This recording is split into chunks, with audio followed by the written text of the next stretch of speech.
Ex-Miss France devenue médecin, Marine l'Orphelin a publié un livre dans lequel elle partage ses conseils pour préserver sa santé, autant physique que psychique. Elle s'est confiée ouvertement dans la boîte à questions sur ses troubles anxieux et de sa santé mentale, un sujet qui lui tient particulièrement à cœur. Marine l'Orphelin partage ses conseils. Les dernières semaines n'ont pas été faciles pour l'ancienne reine de beauté qui a annoncé le 18 juillet dernier sa séparation avec son ex-fiancé Christophe Malmezac. Christophe et moi avons décidé de continuer nos chemins séparément. Nous nous sommes aimés passionnément et dans le respect de l'autre. Nous avons passé 9 belles années remplies de rires, de joie, de peine, de discussions, des projets, de souvenirs. Des souvenirs qui resteront gravés dans nos cœurs. Nous serons toujours un pilier l'un pour l'autre. La vie a encore d'autres projets pour nous, avait-elle partagé sur Instagram. L'ex-Miss France avait quitté il y a 2 ans sa vie parisienne pour le rejoindre en Nouvelle-Calédonie où elle exerçait en tant que médecin généraliste, tout en continuant en parallèle ses activités sur les réseaux sociaux. Il faut que les gens osent prendre la parole, Marine l'Orphelin évoque ses problèmes d'anxiété et appelle le public à en parler ouvertement. La rentrée a été extrêmement chargée pour Marine l'Orphelin. En effet, la médecin généraliste a intégré la bande du magazine de la santé en tant que chroniqueuse et a également sorti son livre en pleine forme le 30 août dernier.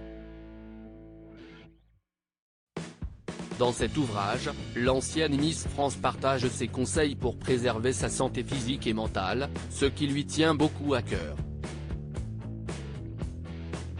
Marine l'Orphelin l'évoque maintenant ouvertement, elle souffre de troubles anxieux comme elle l'a récemment expliqué dans la boîte à questions sur Canal+. Je souffre de troubles anxieux, et j'en ai parlé pour essayer justement de vulgariser ces sujets-là, pour que les gens osent prendre la parole, a-t-elle affirmé. Avant de continuer, il faut que les gens osent prendre la parole sur leurs propres problèmes. Il est ainsi très important selon Marine l'Orphelin de briser le tabou autour de la santé mentale pour permettre leur diagnostic ainsi que leur traitement. Parler de ses difficultés, c'est déjà la première étape. Marine l'Orphelin donne ses conseils aux personnes qui traversent une séparation depuis plusieurs jours. Marine l'Orphelin est en pleine tournée médiatique pour faire la publicité de son livre.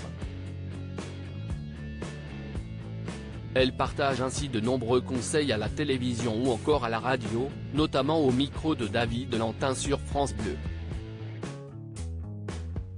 Le journaliste lui a demandé quels étaient ses conseils pour surmonter une rupture, un sujet d'actualité pour la reine de beauté. Je pense que parler de ses difficultés est déjà la première étape pour aller mieux, donc assumer ses fragilités, en parler autour de soi avec ses proches pour avoir une aide adaptée, a-t-elle expliqué, et de poursuivre, se tourner vers des professionnels. Comme je l'ai déjà dit, il faut savoir le faire pour aller mieux, la vie est courte, il faut essayer de saisir le bonheur au quotidien. La boîte à questions, à retrouver en intégralité sur l'application Mi Canal.